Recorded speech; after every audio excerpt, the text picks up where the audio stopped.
Hello बच्चों, कैसे हो। इस वीडियो में हम जो जनरल एनाटॉमी के कुछ टर्म्स हैं, जनरल एनाटॉमी के कुछ टर्म्स जिनके बगैर आप एनाटॉमी को समझ ही नहीं सकते हैं, है ना। तो वो हम आपके लिए इस वीडियो में लेकर आए हैं। सबसे पहले तो मैंने आपको पिछले वीडियो में बता दिया था कि व्हाट इज़ एनाटॉमिकल पोजीशन। हम जो बताया था, आप स्ट्रेट खड़े रहेंगे, फीट आपके टुगेदर रहेंगे, आप सामने देख रहे हैं और आपके जो हैंड्स हैं वो सुपाइनेटेड पोजीशन में आपके बॉडी के दोनों तरफ रहेंगे। This is anatomical position. इसके बाद एक होती है fundamental position. Fundamental position is nothing, जो आपके हैंड्स सुपाइन पोजीशन में आपकी बॉडी की तरफ ऐसे इस तरीके की पोजीशन में ऐसे रहेंगे, so they will face towards your body. तो ये आपकी एकदम सिंपल रिलैक्स्ड पोजीशन होती है। तो if you give answer about the anatomical position, आपने एग्जाम में अगर इसका जवाब दिया, हो सकता है एग्जामिनर आपसे पूछे व्हाट इज़ फंडामेंटल पोजीशन, और अगर आपको इसकी जानकारी नहीं है तो आपको जवाब देना मुश्किल हो जाएगा। फिर सरफेस अब हम देखेंगे। एक हमने जो एक बार मैं जल्दी से रिवाइज कर देती हूँ अबाउट द प्लेन्स। हमने 3 तरीके के प्लेन्स पढ़े थे, ट्रांसवर्स, जो हमारी बॉडी को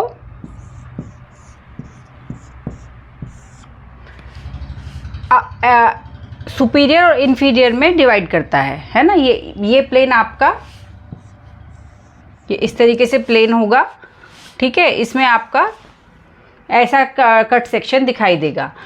और बाकी एक था कोरोनल प्लेन और एक था सजाइटल। ये आखिर तक ये वर्ड्स आपको यूज़ होते रहेंगे, इनका बेसिक समझना बहुत इम्पॉर्टेंट है। जब ये दिमाग में अपना फिट कर लीजिए, जो कोरोनल है it starts for C shape is headphone. Headphone हम कैसे पहनते हैं, ऐसे। तो कोरोनल प्लेन, उस हेडफोन से आप अगर पास कर देंगे नीचे, वो आपका कोरोनल प्लेन हो जाएगा। और सजाइटल प्लेन हो जाएगा बीच में से, जो बॉडी को इस तरीके से लेफ़्ट और राइट हिस्से में बांटेगा। तो ये आपका आ जाएगा सजाइटल प्लेन, जो लेफ़्ट और राइट में बांटेगा। कोरोनल प्लेन आपका यहाँ से जाएगा, जैसे कि आप जब हेडफोन्स पहनते हैं उससे आप एक अंदाज़ा ले सकते हैं। अब सबसे पहला वेंट्रल सरफेस कौन सा होता है, दैट इज़ द एंटीरियर। अगर हम ट्रंक की बात करें तो वेंट्रल सरफेस आएगा एंटीरियर, और डॉर्सल हो जाएगा आपका पीछे का। तो वेंट्रल एंड डॉर्सल। मीडियल, जो आपके बॉडी के जो हमने ये सजाइटल प्लेन लिया है, टुवर्ड्स द सजाइटल प्लेन कोई चीज़ है, away from the sagittal plane. इसका मतलब मीडियल हम वो चीज़ मानेंगे जो आपकी बॉडी में अंदर की तरफ है, मिड लाइन की तरफ है, और लेटरल जो आपकी बॉडी में मिड लाइन से बाहर की तरफ है। जैसे अगर हम एग्जाम्पल लें, आप सब लोगों ने पढ़ी होगी किडनी, और किडनी में से निकलता है यूरेटर, है ना। किडनी के 2 बॉर्डर होते हैं, lateral border and medial border. तो ये आपका मिड लाइन है, किडनी इस तरह से प्लेस होती है। तो ये जो अगर हम इसको बोलेंगे तो दिस इज़ मीडियल, जो टुवर्ड्स द आपका मिड लाइन है, बॉडी के सेंटर के नज़दीक जो चीज़ आएगी वो medial. These are all relevant things. आप अगर मैं केवल कहूँ कि what is the position of kidney, तब आप कुछ नहीं कह सकते। लेकिन अगर मैं आपसे कहूँ कि what is the position of kidney as compare to the ureter, तो आप कहेंगे कि जो यूरेटर है उससे किडनी कहाँ लाई करती है, लेटरली, है ना। यूरेटर के लिए आपकी किडनी कहाँ हो गई, laterally, away from the body. तो इसलिए ये चीज़ें एक दूसरे के संदर्भ में कही जाती हैं, और ये बहुत इंपॉर्टेंट है। आखिर तक आप इन्हीं वर्ड्स को यूज़ करते रहेंगे। और अभी शुरुआत है क्योंकि आपकी स्टडीज़ की, तो ये थोड़ा सा मुश्किल हो जाता है इसको समझना, इनको वर्ड्स को, मीनिंग को याद रखना। तो लेटरल जो आपके बॉडी से बाहर की तरफ हो, मिड लाइन से बाहर की तरफ हो, मीडियल जो मिड लाइन से अंदर की तरफ हो। अगर मैं आपसे पूछूं कि किडनी के संदर्भ में यूरेटर की पोजीशन कहाँ है, आप क्या जवाब देंगे? इट इज़ मीडियल, है ना, कि वो आपके मीडियल अंदर साइड है। तो ये जो आपके टर्म्स हैं lateral, medial, ventral, dorsal, surface की बात करें तो वेंट्रल सरफेस यही रहेगा। दिस इज़ नॉट जिसे कहते हैं कि ये आपका रिलेवेंट नहीं है, रिलेटिव नहीं है। अगर हम किसी और चीज़ के बारे में बात करते हैं, मान लीजिए हमने कौन सा प्लेन लिया, आपका ये सजाइटल प्लेन लिया। सजाइटल प्लेन में जो चीज़ें हमें नज़र आएंगी, मैंने लास्ट वीडियो में भी बताया था आपको, एक तो एंटीरियर, पोस्टीरियर, सुपीरियर और इन्फीरियर। तो यहाँ पे आप एंटीरियर की जगह you can use the term ventral. A का अपोजिट जो जा रहा है वेंट्रल, इसको आप ऐसे याद रख सकते हैं, एंटीरियर को वेंट्रल कहते हैं और पोस्टीरियर को डॉर्सल। आप ये याद रख सकते हैं। तो एंटीरियर, वेंट्रल, पोस्टीरियर, डॉर्सल। अगर आपके पास यहाँ पे कोई इमेज है, उसमें आप कह सकते हैं, जैसे अगर आपके पास यूट्रस की इमेज आती है इस सेक्शन में, तो हम कहेंगे कि यूट्रस जो फैलोपियन ट्यूब्स हैं, तो जो ओवरीज हैं वो उनके कहाँ हैं? डॉर्सल पोजीशन पे लोकेटेड है as compare to the fallopian tube. या उल्टा कह दें कि ओवरीज से रिलेटेड अगर हम फैलोपियन ट्यूब को पूछ रहे हैं तो fallopian tube are ventrally placed. तो ये टर्म्स हैं, इनको हम इस वीडियो में हम केवल इन्हीं टर्म्स को डिस्कस करेंगे। इन्हें अच्छे से याद करिए, समझिए, कहीं लिख लीजिए, जो चीज़ आपको रोज़ नज़र आती हो। चार्ट बना के आप अपने रूम में भी लगा सकते हैं। Medial, lateral. मीडियल जो आपके बॉडी के मिड लाइन के तरफ हो, लेटरल जो away from the mid line हो। जैसे अगर हम एनाटॉमिकल पोजीशन में देखते हैं तो आपका जो ये वाला हैंड है, ये वाला जो पार्ट है फोर आर्म का, this is a medial part and this is a lateral part. ये आपका medial, thumb is lateral. Anatomical position क्योंकि हमने ले रखी है तो हम आपको मैं फिर सुपरफिशियल जो होता है जो towards the outer surface of the body हो। डीप जो होता है वो जो आपका बॉडी के ज़्यादा अंदर प्रेजेंट होता है। Why this superior and deep are important? These words are used जब हम आर्टरीज को या नर्व्स को, ब्रांचेस होती हैं जब उसकी, वहाँ पे वो सुपरफिशियल या डीप, इस तरीके से अधिकतर आर्टरीज की ब्रांचिंग होती है। तो वो टर्मिनोलॉजी आपको ये वहाँ पे समझ में आएगी। तो उसमें ये आ जाएगा जो सुपरफिशियल ब्रांच जो होगी वो बाहर की तरफ के जो स्ट्रक्चर हैं उनको, जो towards the outer side of the body है उसको सप्लाई करेगी, और जो डीप है वो डीपर स्ट्रक्चर्स के लिए होगी। अब आ जाओ प्रॉक्सिमल या क्रेनियल या सुपीरियर। प्रॉक्सिमल मतलब या तो हम इसे सुपीरियर कह सकते हैं ऊपर की तरफ, या जैसे मैंने लास्ट वीडियो में भी बताया था आपको, प्रॉक्सिमल इज टुवर्ड्स द, या तो टुवर्ड्स द मेन बॉडी। जैसे अगर ये हमने ये अपर लिम्ब लिया, अपर लिम्ब लेने के लिए ये this is arm, this is four arm, this is hand. तो अगर हम इनके देखेंगे तो आर्म जो है इट इज़ प्रॉक्सिमल, वो हमारे जो मेन बॉडी स्ट्रक्चर है उसके नज़दीक है। This is the proximal part and this is the distal part, ये away from the body line है।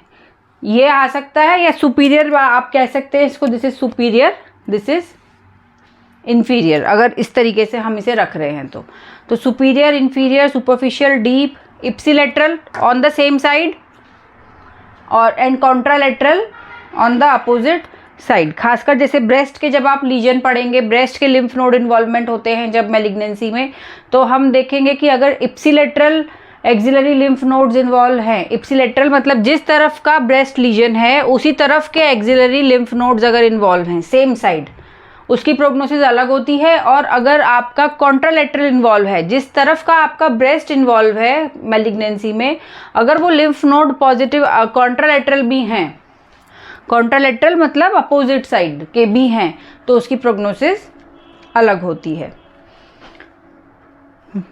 यही टर्म्स जो हैं लिम्स में भी होंगी, lateral border, proximal, palmar. Palmar का सरफेस क्या, इसमें एक्स्ट्रा क्या है आपका, palmar surface. What is palmar surface? This palm, आप उसको वर्ड से याद कर सकते हैं, पाम।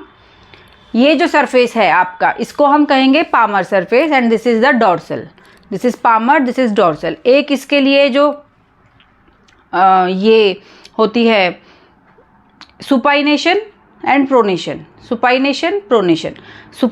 दिस मूवमेंट, अगर ये आपका palm, if it is facing upwards, अगर आपका पाम ऊपर की तरफ है, पामर सरफेस जो है ऊपर की तरफ है, तो this position is the supinated position. जब हम कहते हैं कि एनाटॉमिकल पोजीशन, अगर आपको वो डेमोन्स्ट्रेट करने के लिए कहे आप कर सकते हैं, लेकिन अगर वो कहे कि आप बताओ व्हाट इज एनाटॉमिकल पोजीशन, तो आप बताएंगे standing straight and limbs together, feet together, and arms will lie by the side with the palmar position, supination, hands in supination। तो supination मतलब कि जब आपका ये palm और आपका ये ventral surface of the forearm when they are in same line, same plane, आपका ये एक साथ है, जहां आपका वेंट्रल सरफेस है फोरआर्म का, उसी साइड आपका पामर सरफेस फेस कर रहा है, दिस इज सुपाइनेशन। और जब इसका उल्टा हो जाता है, आपका जो पामर सरफेस है ये नीचे आ गया, तो this is pronation. This is pronation, ये आपको बहुत अच्छे से याद रखना होगा। फ्लेक्सर सरफेस अगर हम कहेंगे, तो जब हमारे लिम्स होते हैं, जैसे अगर मैं फोरआर्म की बात करूं, तो फ्लेक्शन का मतलब होता है कि जो कोई एंगल है जॉइंट का, जब वो दोनों नज़दीक आ रहे हैं, तो this is a flexion of elbow joint, this is the flexion of wrist joint. तो ये मूवमेंट फ्लेक्शन की मूवमेंट है, और उसके जो फ्लेक्सर मसल्स हैं डेफिनेटली वो इसी साइड प्रेजेंट है। जब वो कॉन्ट्रैक्ट होते हैं तो वो आपकी जो लिम्ब को नज़दीक लेकर आते हैं। इसी तरीके से एक्सटेंसर सरफेस, उसका अपोजिट, जब हम इसको एक्सटेंड कर रहे हैं तो उसके लिए मसल्स जो होती हैं वो उस तरफ प्लेस होती हैं, और इसको हम कहेंगे एक्सटेंसर सरफेस। अगर हम लोअर लिम्ब की बात करते हैं, तो इसमें क्योंकि जो आपका रोल है, हैंड्स का रोल और आपके फीट जो लोअर लिम्ब्स का जो रोल है, वो पूरा टोटली डिफरेंट रोल है उनका। आपका रोटेशन हो चुका है ना, तो उसमें आपका जो फ्लेक्सर सरफेस है that is the posterior surface. जब आप नी को बेंड करते हैं, जब आप अपने घुटने को, अपने नी को, घुटने को बेंड करेंगे तो आपका जो काफ का जो पोस्टीरियर पार्ट है वो आपके थाई के पोस्टीरियर पार्ट के नज़दीक आ रहा है, तो दिस इज, वहाँ पे क्या हो रहा है, flexion of the knee joint. So उसका फ्लेक्सर सरफेस कौन सा हो गया, डॉर्सल। हैंड का जो हमारे अपर लिम्ब का फ्लेक्सर सरफेस कौन सा हो गया, वेंट्रल। लोअर लिम्ब में flexor surface is dorsal part, और एक्सटेंसर इज एंटीरियर। तो ये लिम्ब से रिलेटेड कुछ टर्म्स थे, upper limb and lower limb.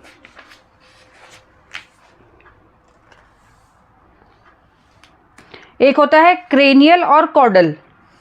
जब हम एम्ब्रियोलॉजी पढ़ते हैं तो caudal part posterior most part होता है आपका, जहाँ पे आपका क्लोकल ओपनिंग होती है, तो that is a caudal area.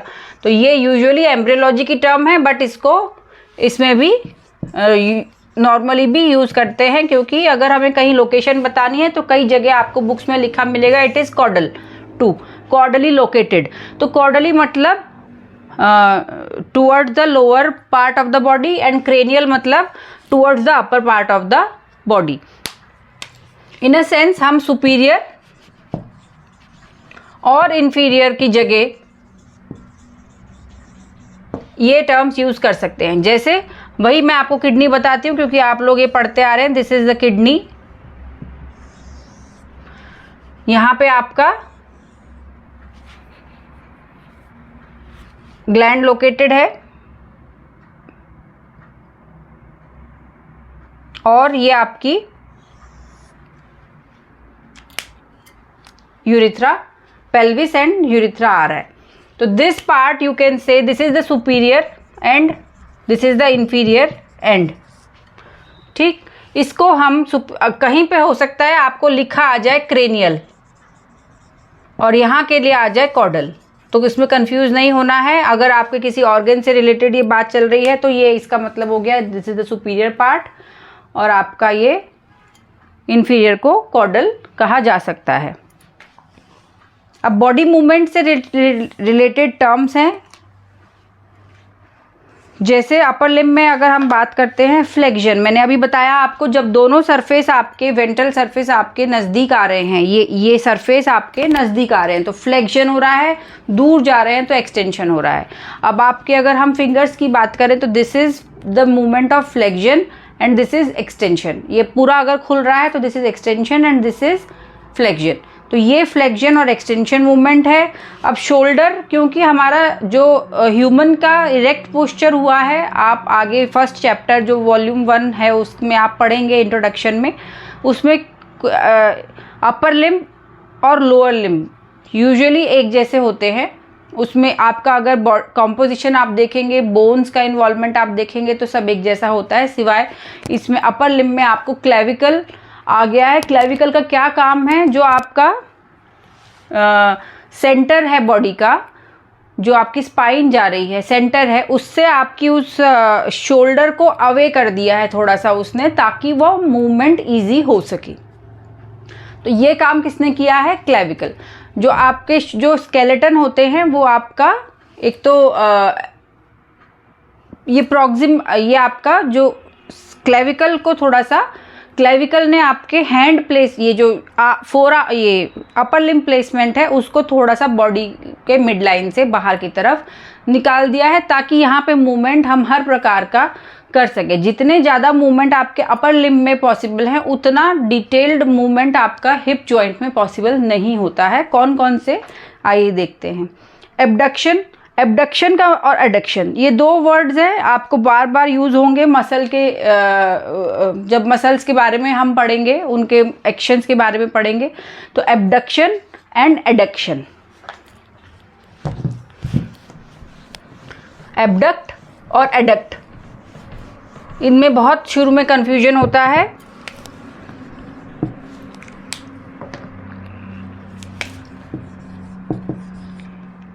Abduction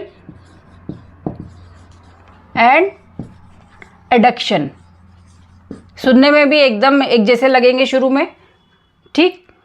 ये वर्ड ये याद रखो। ऐड का मतलब क्या होता है, जोड़ना। हमने बचपन से मैथ्स में पढ़ा है, ऐड इज जोड़ना। तो जोड़ना मतलब बॉडी के नज़दीक लाना। तो दिस इज एडक्शन मूवमेंट। जब आप बॉडी के नज़दीक आ रहे हैं शोल्डर को लेके, तो this is adduction. Lower limb hip joint में भी एडक्शन मूवमेंट होता है और एब्डक्शन भी होता है। और उसका उल्टा क्या हो जाएगा, एब्डक्शन। एब्डक्शन मतलब आप जब बॉडी को अवे फ्रॉम द बॉडी लेके जा रहे हैं, शोल्डर जॉइंट पे जो मूवमेंट आपकी अवे फ्रॉम द बॉडी हो रही है, this is adduction, this is abduction. Towards the body add करना इज एडक्शन एंड अवे करना is abduction. So this is about the abduction and adduction. Flexion of the shoulder, flexion of shoulder, ये हो गया। Extension surface की तरफ जा रहा है तो एक्सटेंशन आपका ये हो गया। सर्कमडक्शन, पूरा अगर हम इसको 180 डिग्री में घुमा रहे हैं तो this is circumduction. Medial rotation off shoulder, ऐसे लेके आना, एंड और लेटरल रोटेशन ऑफ शोल्डर, इस तरीके से लेके जाना। सुपाइनेशन, वही आपका ये, एंड प्रोनेशन में पीछे की तरफ कर दिया।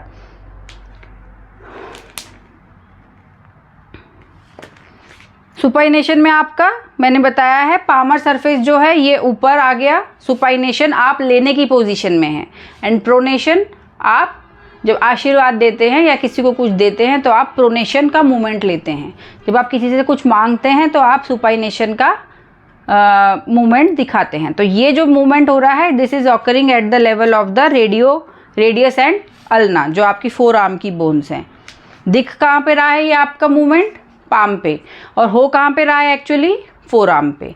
इसमें जो आपका रेडियस है वो अल्ना के टुवर्ड्स आगे पीछे रोटेट करती है, रोटेशन कौन कर रहा है? रेडियस। तो ये मूवमेंट है। इसी तरीके से आपके लोअर लिम्ब में मूवमेंट रहेंगे और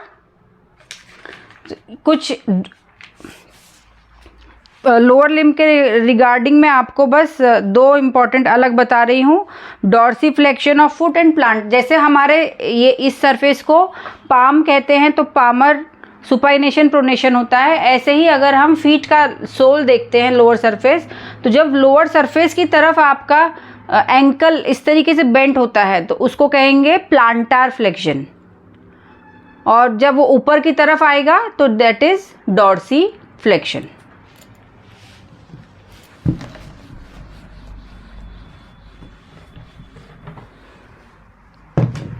ये कुछ इंपॉर्टेंट टर्म्स हैं जो आपको हमेशा याद रखनी है, खासकर ये मीडियल, लैटरल, एब्डक्शन, एडक्शन और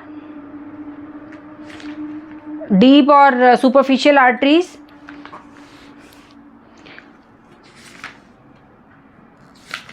इसमें से अगर आपको कोई चीज़ समझ में नहीं आ रही हो, आप कमेंट बॉक्स में ज़रूर डालिएगा। नेक्स्ट वीडियो में हम अपर लिम्ब को स्टार्ट करेंगे और उसकी स्टडीज़ का। और कोई समस्या हो आप कमेंट बॉक्स में ज़रूर डालिए, और आपको कोई सजेशन हो तो भी आप कमेंट बॉक्स में ज़रूर डालिए। और अगर आपको वीडियो पसंद आया है तो चैनल को सब्सक्राइब ज़रूर करिए। Thank you.